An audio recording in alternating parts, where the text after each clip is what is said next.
Welcome to the English with Kirsty podcast from www.englishwithkirsty.com. Here I'll be sharing with you tips, information and other learning resources so that you can improve your business English.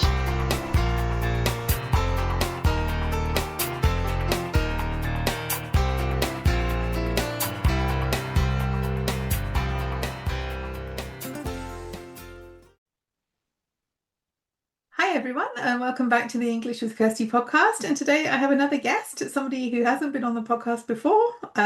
I know her a bit, but I'm looking forward to finding out more. So welcome, Katharina. Welcome to the podcast. Hi, it's so good to be here. I'm so excited.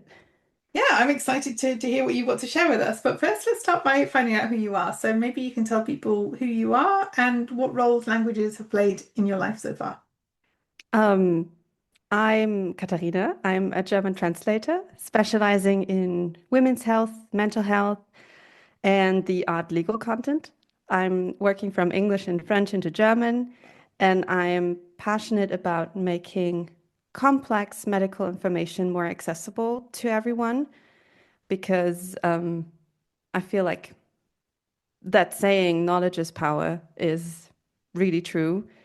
And when people have all the necessary information they need, they can make informed decisions about their body and health. And that's a really important thing, in my Yeah. opinion. When I'm not translating, you'll find me sharing insights about freelancing, parenting, and health topics on LinkedIn and on Substack. And yeah, I'm trying to be as real and true to life as possible because there's already enough polished hustle culture content out there, and I don't really want to be part of that.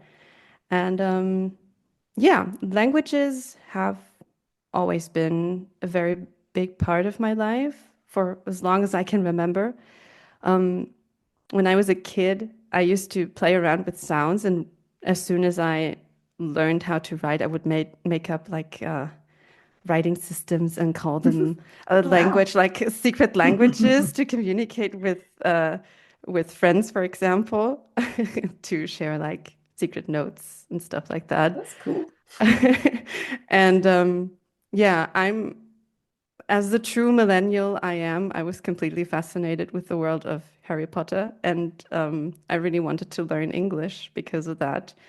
And I started learning English when I was 11, and I think 1 or 2 years later, I started reading the Harry Potter books in English because I wanted to feel closer to my heroes. Um, then I also started learning French in high school and loved it just as much. I was that kid um, who would raise their hand at every given moment. And Mm. I also did like volunteer assignments and things like that. So yeah, my classmates would constantly roll their eyes at me. Um, yeah, and fast forward, here I am. I turned my passion into a career. I studied translation in my bachelor and master's degree. And after working as an in-house translator for about a year, I went freelance in 2018 and have been freelancing ever since. Yeah, so foreign languages have surrounded me basically all of my life and have been a big part almost every day. Um, but I guess that holds true for a lot of people on your podcast. So, I think so. We find that people who are like us, and I was also that kid at school who was like wanted extra homework and really enjoyed. We started with French, and then I decided to add German as well. And it's the German that's been more present since, and other languages have come too. But I was always that. It wasn't just a subject for me. It was like really exciting to find out new ways to communicate, and you could meet new people and talk to them in not in English, and that was always like really yeah. exciting for me. And it's interesting how a lot of the people on the podcast have been involved with languages from an early age. Um, and you mentioned your links, and I'm going to add them to our page. And I really like the newsletter. I know it's quite a new project for you. Hmm. But I really like the way that you do that because it's very relatable. I was reading the latest one yesterday, and this is something that that makes you feel like somebody that is approachable, is relatable, rather than, churning out all the stuff that we see so much of on LinkedIn, which is, yeah, it feels very, generic, or doesn't feel like what life is really like when you're an independent professional. And so I think, congratulations on that, because it's not something that everyone achieves to do. Thank you so much. That really means a lot to me. That's like it's really important for me to, like I said, be as real and transparent as possible because um, comparing yourselves on social media or just in everyday life with other people, um, it's so easy and you can get lost in it so easily. So it's important for me to share, like, not everything. I'm not gonna share my whole life on the Yeah. internet, but um, it's important to share your struggles as well as your successes, I think. And it's interesting because social media can be a place that is is actually, I don't know, it can go either way, that some content I see could be quite triggering for a number of reasons. Other content is really helpful in a way that gives us information. And another reason that I like LinkedIn, for example, is finding all the people and finding community and finding people that get it. Like, and I guess that's what you're doing with your newsletter as well. Yeah, it's yeah, trying to find people who are not like using social media to um give off some some sort of vibe or like let everyone know they're super successful and then people will come to them and buy whatever they have to offer or anything like that. I'm more for being human in your business and showing flaws and I like I like reading content like that too. So, yeah. And that kind of feeds into our topic, which the topic for today is networking and, community, building community, networking with others. Would you say that that's something that you did from the beginning? Did you have this idea when you started as a freelancer, that's something you wanted to do, or did it come later for you? Absolutely not. I was so Imagine. scared of everyone and everything. Um, Unfortunately, when I started out as a freelancer, I continued a very bad habit that I built during my studies, actually, which was um, when I was at university, we used to have these translation courses in the computer room, computer cabinet. How do you call that? Like a room full of computers um, where people would sit down and each student would have their own computer. Hmm. So yeah, that sort of room. And then one student would be called to share their translation on the screen. And of course, you want to get feedback on your translation because you want to know if you did right or if there's anything that wouldn't need any changes. But I was always so scared of, being called by my teacher to share my translation that I always literally hid behind my screen and just Don't just pick sank me. sank into my chair and just wanted to be invisible. And for some reason, that carried over into my professional life when I started out as a freelancer. I still wanted to hide behind my screen and I really didn't want to get noticed by anyone and wanted to be invisible. And so in the beginning, because I still needed work, I Hmm. I um, mainly worked with agencies because that was sort of the way to go for me. Like I was invisible enough, but I still got um, jobs and work and was able to pay um, my rent and things like that. So the feeling of wanting to connect with others started to grow once I got back from maternity leave. Because I had completely underestimated how lonely you'd feel as a new parent. Okay. And especially working from home by yourself, that didn't help much either. I didn't get to meet my friends as much. I didn't spend as much time with adults anymore. I didn't, all those exchanges that you'd normally have in your daily life, I didn't have that much anymore with my baby. And yeah, so I was really craving some sort of connection, and which I didn't have because I never really connected with anyone. So I started joining mentoring programs, for example, and connecting with people on LinkedIn. And everything felt very, very scary at the beginning, like even reacting to a post or commenting, it felt very big and scary. Um, but yeah, I more and more I started stepping outside of my comfort zone. And even if it was just like a tiny little step, like reacting to a post or something like that, and became more comfortable connecting with people and sharing my opinions online. And that was sort of my gateway into networking. It was uh, a natural progression. I was not like, I'm going to network now as much as possible. It was just sort of a very slow, natural progression, which was good because anything else, if I wanted, if I would have forced it, I would have fought it more, probably. Yeah, like you're making me do this. I don't want to, and I think that's like so with so many things you don't see the progression sometimes. Yesterday somebody she was on my podcast and she was saying how much has changed for me since we met because we've known each other a bit longer, about 5 years, which isn't so long ago, but a lot has changed in those 5 years. And Mhm. it's sometimes you don't see, but it is the like step by step doing one thing that's a little bit harder rather than right, tomorrow I'm going to speak in front of 5,000 people and it's going to be great. It's like, no, that life doesn't really work like that.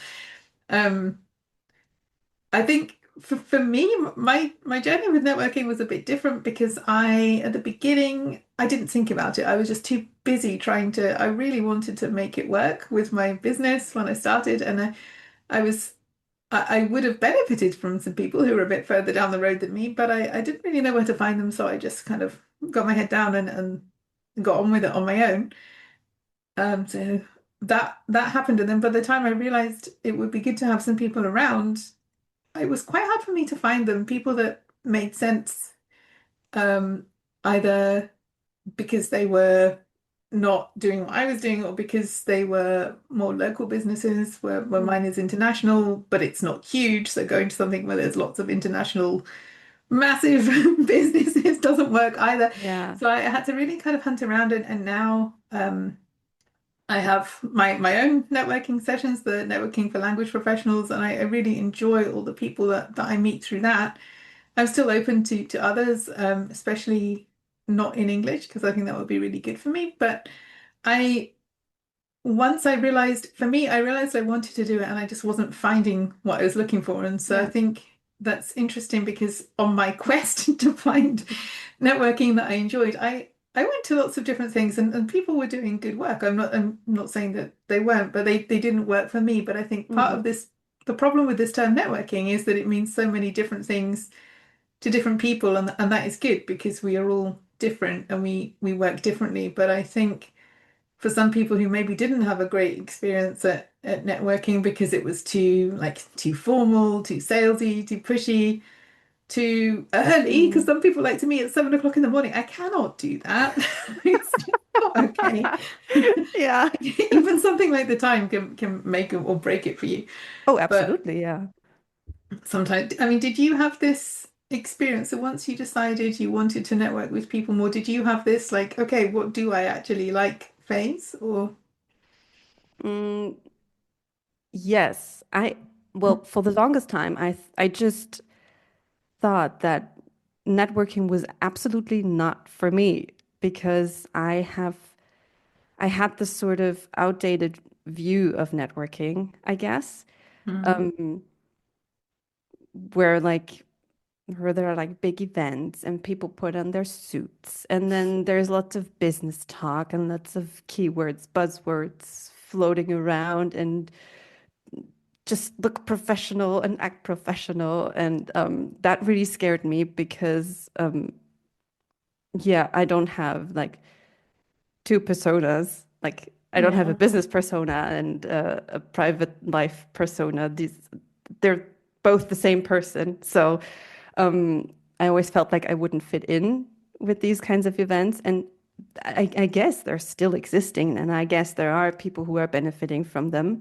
Um, but that would have never worked for me. So, and I didn't know that there were other ways to network, and that networking can also mean like connecting with people on LinkedIn or just meeting up for coffee call, for example. To me, Mm. that's as much networking as like meeting people in real life at like a marketed networking event. For me, that's both the same. Mm. So I didn't actively look to find something that would fit my needs. I don't think I knew at the time what my needs were, to be honest. Um, but it was sort of natural through the mentoring program, for example. I got to know some people, and then because I was more active on LinkedIn, I found out about like freelancer communities, for example. For example, the Freelancer magazine has a freelancer community, and Team Translator, who you've also had on your podcast recently, I Mm. think. Yeah. Um, that's those are two communities that I ran into just like it wasn't planned. I wasn't looking for anything, but it just popped up on my screen one day and I was like, oh, that's actually really nice. Like people with somewhat of the same profession and background getting together, sharing insights and things like that. That's um, somehow how I get more into networking and found out that um, more laid back, more personal networking would be my type, my format of networking. Yeah, because I think I mean, I wouldn't class myself as an introvert. I think I'm somewhere in between. But Mhm. for people who enjoy those kind of, I definitely enjoy one-to-one conversations. And I had one with someone the other day when we've been exchanged a couple of messages on LinkedIn, and then we got together for a coffee, and it was nice. Nobody was trying to sell anything. Yeah, It was just, have a coffee with someone, find out what else you have in common that you maybe didn't yeah. realize, and then yeah, just putting faces and voices to the names on LinkedIn. I think there's a lot of value in that, and that's how we begin to build relationships, especially if you're somebody that doesn't like big, overwhelming events. I mean, if you do, great, there's plenty of them around. But Hmm. if you don't, and I'm not a big events kind of girl because I find it like sensory overstimulation is a thing. Hmm. I don't enjoy it. But one-to-one conversations, and that's why sometimes from coming to something a bit bigger, like there have been people that have come to my networking events, which are anything from like sometimes it's just like 6 or 7 people. Sometimes we had one that was 20 people recently Hmm. because we're talking about marketing and everybody wants to know more about marketing, I think. Yeah, So they're not huge, but they vary in size. But sometimes you can just meet someone at something like that and then decide, okay, this person's really interesting. I didn't get enough time to talk to them. Let's have a coffee, and then you can have a more personal conversation and without it feeling pressured because it's just you and the other person. I yeah. just want to go back to what you said about your experiences. I'll add the link for Team Translator on our page because we mentioned them. What was the other one? The freelancer magazine community. Okay, I don't know this.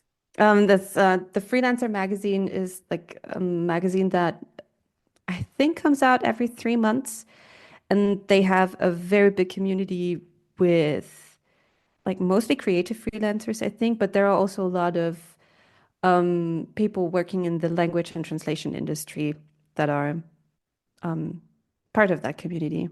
And that's on LinkedIn or Yes, it's on LinkedIn, and you can also be like a paid member, I think, and then you get the magazine and can visit more of their like more events that they're putting up and things like that.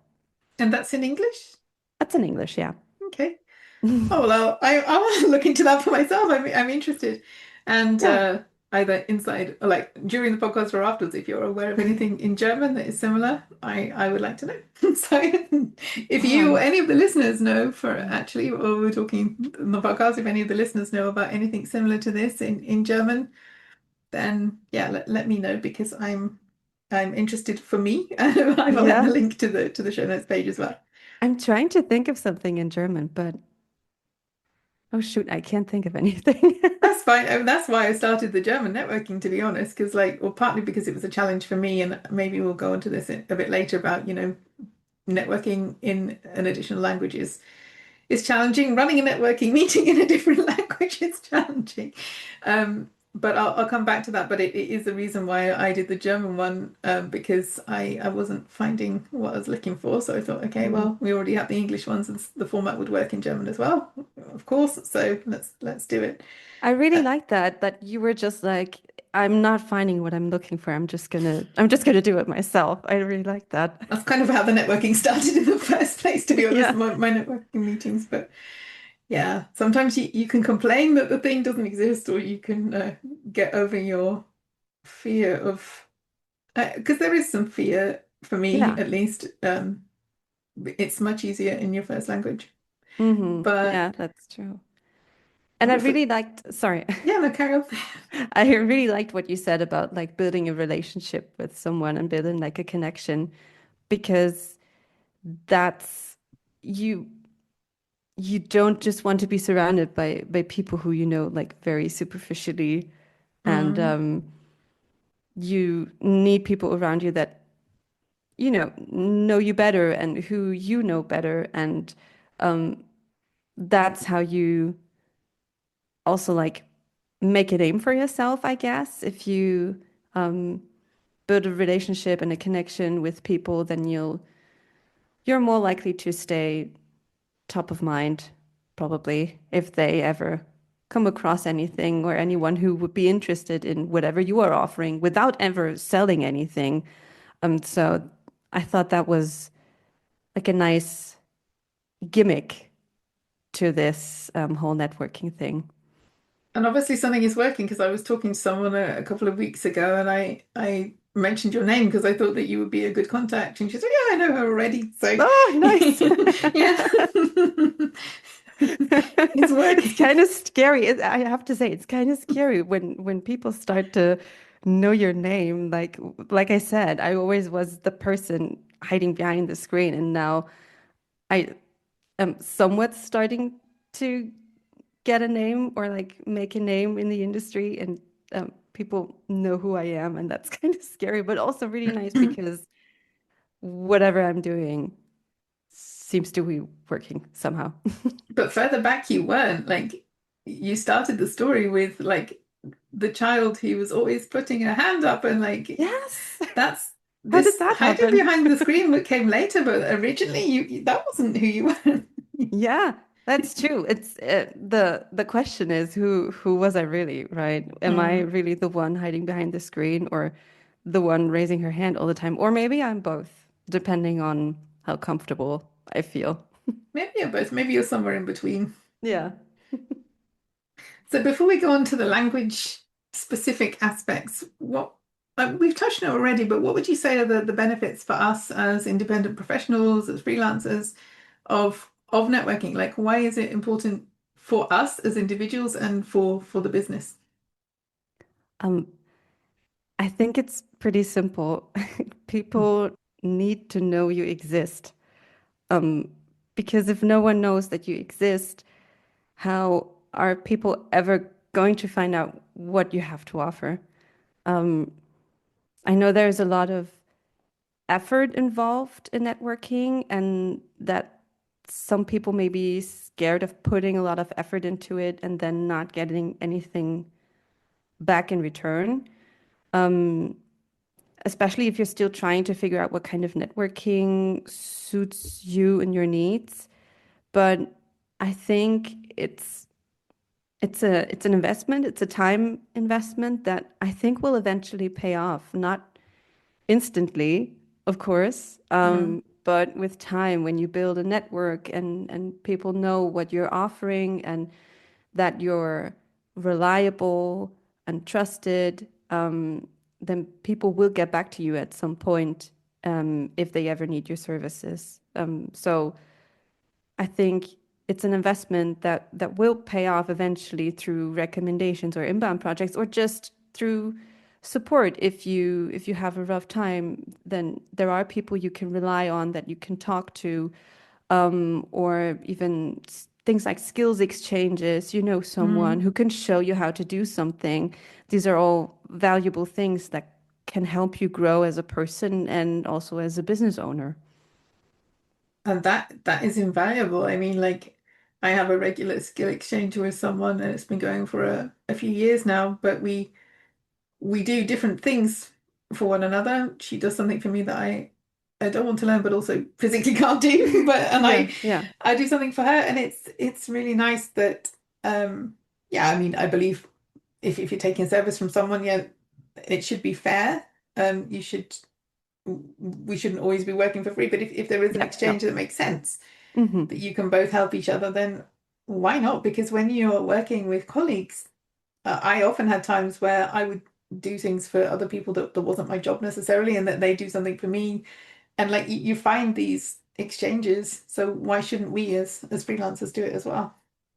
Yeah, yeah, that's true. Yeah, I wasn't also not talking about like doing everything for free or like asking people to do something for you for free. It was just like, for example, I worked on like a document about how to get top-notch translations for like translation bias, especially first-time translation bias.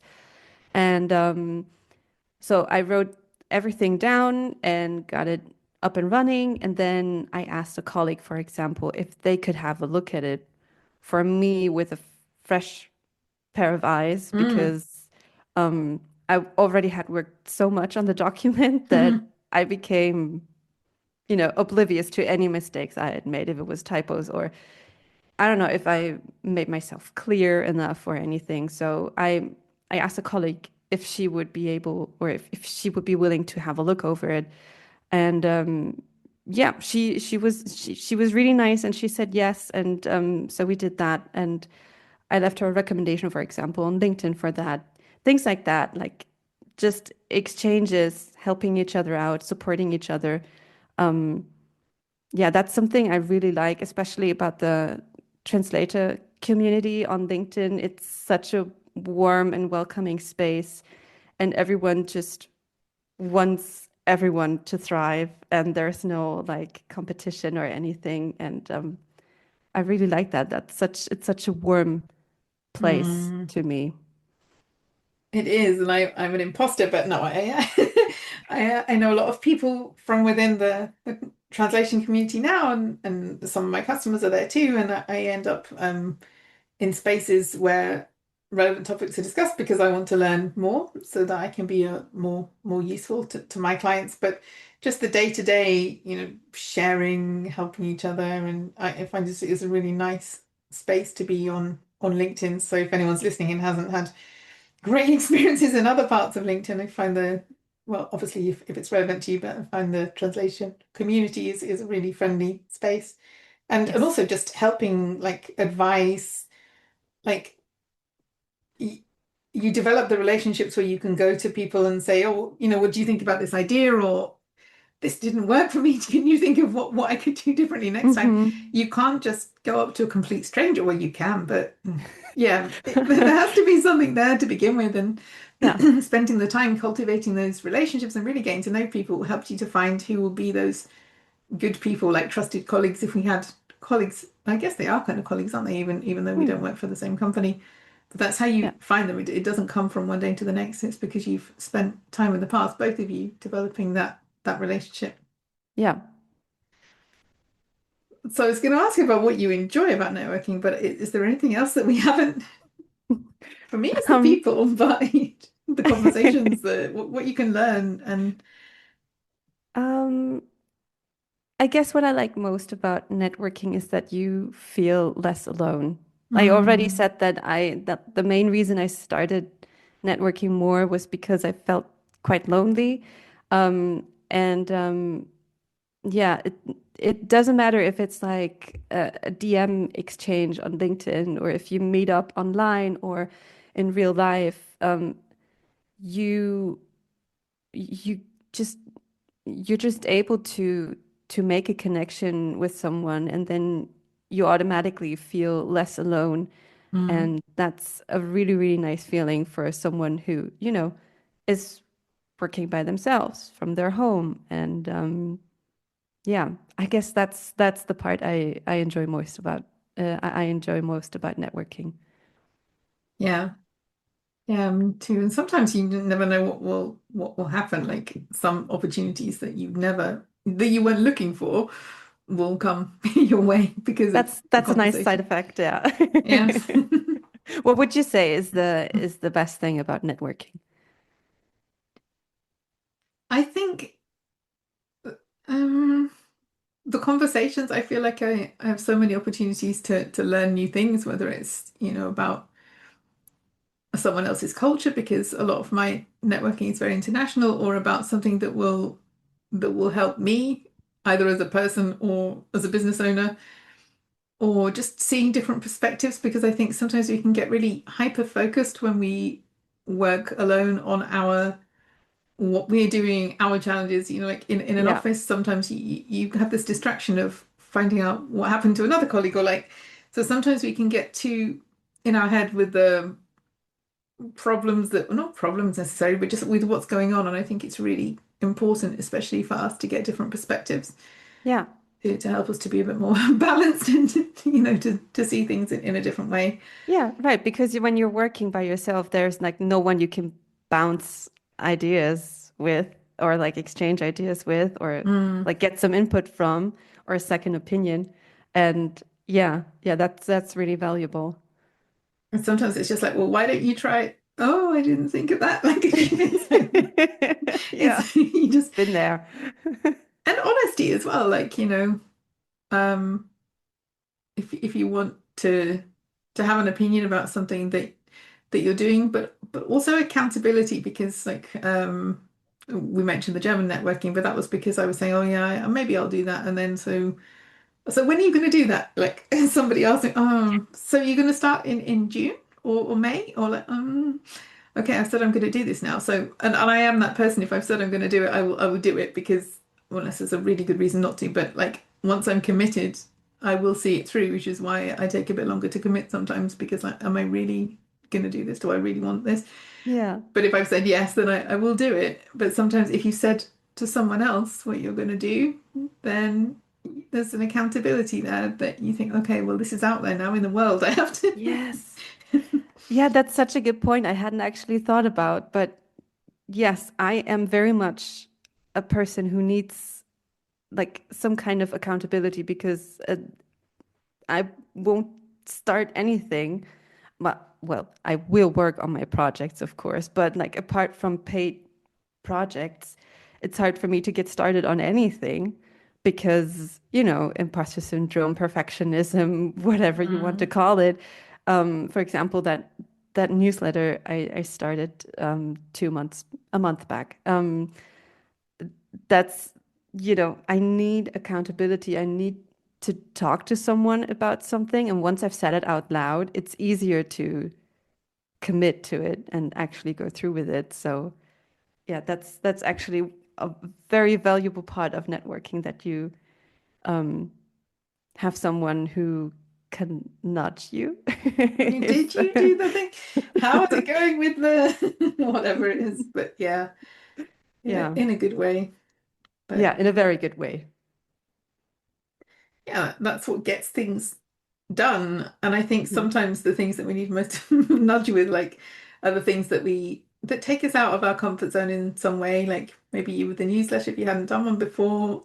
Um, me with the German networking because I already had the networking meetings, but to run something in another language is different, and to attend something in another language is different. I went to Romanian networking meetings in the past, so I thought we could maybe touch on this as well because this is a podcast about language and using other languages. Um, what would you say the experience has been like for you? Like, what challenges do we have using our other languages that we don't have in our first language, and how has that been for you? How do you, I wouldn't say overcome, but how do you get past some of these challenges, or how do you deal with them? Yeah.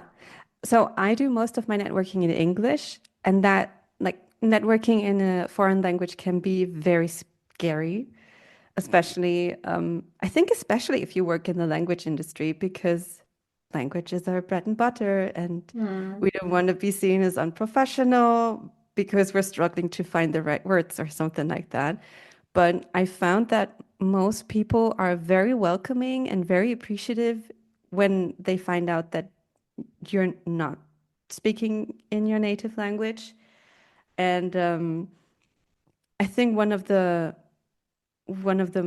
biggest challenges or one of the things that make people stay away from networking in a foreign language is, but what if I can't remember a certain word? But or what if Hmm. my mind just goes blank and I can't remember anything? Um, That happened to me on several occasions Me too. in at networking events, and I've always found that people are very helpful. You can always describe, if you can, what you're trying to say, and then you can maybe find a way to express it with the help of the other people, or just from describing, they'll know what you mean, or um, when that happened to me, I now always have an open tab on my computer with a dictionary, and I'll Mm. just have that open. And, whenever I feel like I can't remember a certain word or I'm struggling to express something, then I can just say, hey, one sec, I'm gonna have to look something up. I don't know this word. And then I'll look it up, and there's no, there's never been any problem with that, really. Um, Another thing that I feel like can be a challenge is what is appropriate in a certain language or in a certain culture, even for networking. Um, I just recently read a LinkedIn post saying that Germans take English swear words and use them in their day-to-day lives very lightly So and do very German often. advertisers sometimes. I've seen some like examples of things that people put on big advertising like Yes. boards. I'm like, wow, okay, you do that.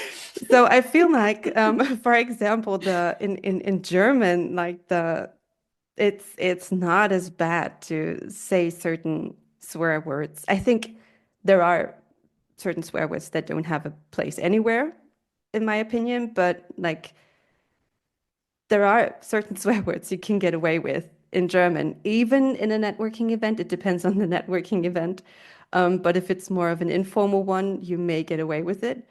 Um, so it may be a bit difficult, for example, to see what is appropriate in different networking settings and in that culture I am now in, or Yeah, I'm especially if it's communicating mixed with. as well, like you've got people from different Yes, cultures. But if I, yeah. yeah, You really don't want to offend anyone. That would be like the worst case scenario. So that may be a big challenge, like finding out what's too formal, what's too informal. Yeah, that I think that's a big concern with people, and which may be one of the reasons why some people don't want to get into networking in a foreign language in the first place. yeah, I think it takes courage saying that as someone who's done it as well, especially with a language that is not like my Romanian is. My German is better than my Romanian, but I went to these Romanian networking events and everybody was super kind because I was the only non non-native speaker there Yeah. every time. So, but everybody was, I believe I was anyway, I'm fairly sure. But everybody was really kind and encouraging, even when I was really struggling. And then it's like, do you want to do it in English? No, I have started. Thank you for your offer, but I'm going to finish this because I'm too stubborn to back down. Yeah. But I think for me, the two things that I learned is that, oh, three actually. One is that it is possible to over prepare, and preparing is good, but over preparing, I had all these notes and all the possible questions that people could ask me and Hmm. how I would respond in good Romanian because I asked a friend to check it, but I was distracted trying to find the right answer in my notes, and it Oh, really yeah. stopped the flow of the conversation. Um, the second thing was that sometimes it's maybe not so much in international events, but when I was the only one there, I was memorable, maybe just as somebody who was having a hard time, but like somebody did actually say like that takes courage to do that. So like Yeah. well done.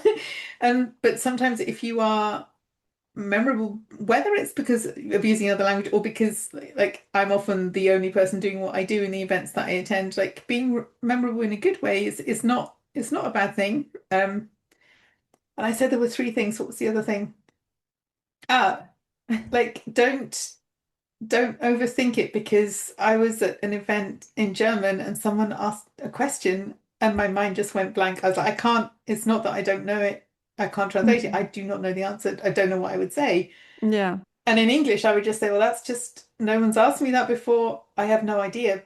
But in German, I felt like this super pressure, like to have a good answer. Oh, yeah. And I didn't. I think sometimes, like some questions there's no reason I should have known the answer. It was like, what would you say about this, or how would you? What animal is your business? I can't even remember what it was now, but it was something just like, I need to be creative, and I can't do it on the spot like that. Yeah. Um, But and it is a trick question. So. if something would be hard in your first language, don't be harder on yourself in your additional one, because Yes.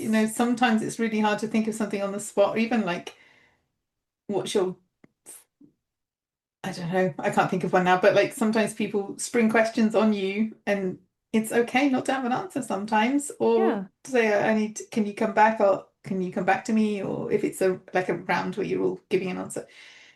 I don't know, but I think I was a lot harder on myself because I couldn't be so spontaneous in German than I would have been in Hmm. English. In English, like, oh, stupid question. No, I don't know if I said it's a stupid question, but I wouldn't have given myself such a hard time. And I think sometimes we Yeah. can do that. Oh, and the other thing I know I said there was three. One thing I found hard is I remember it was in the Romanian meetings and somebody asked about, what is your marketing strategy for the next year?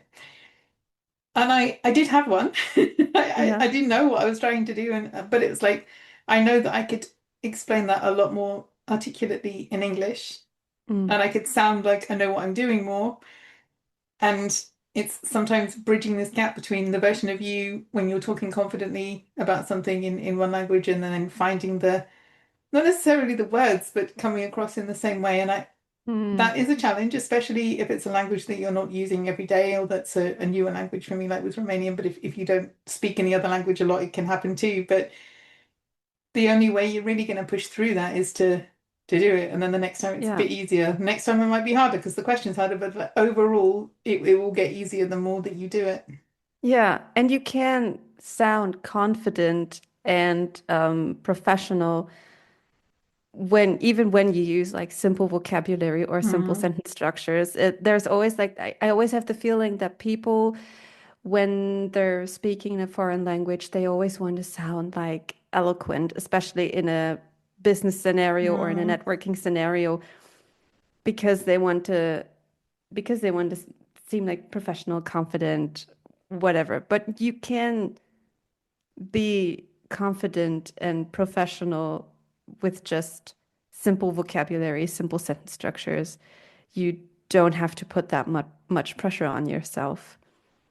And doing that in a more confident, relaxed way does actually come across better than Hmm. stumbling over your words because you can't find the right complicated word, or Yeah. even maybe you lose people because you're trying to picture it like using words that not everybody knows, or you can lose your audience that way by trying to be too sophisticated, Mhm. and it doesn't give you more credibility, especially if you can't pull it off. But also, like, if you're losing some of the people around you, that's also not a good thing. But I think we do feel this pressure, especially in a business context when we're the face of our business. Sometimes we feel this pressure to be really professional and really know what we're talking about. But sometimes when I'm speaking with my clients, I think you know the words to express that.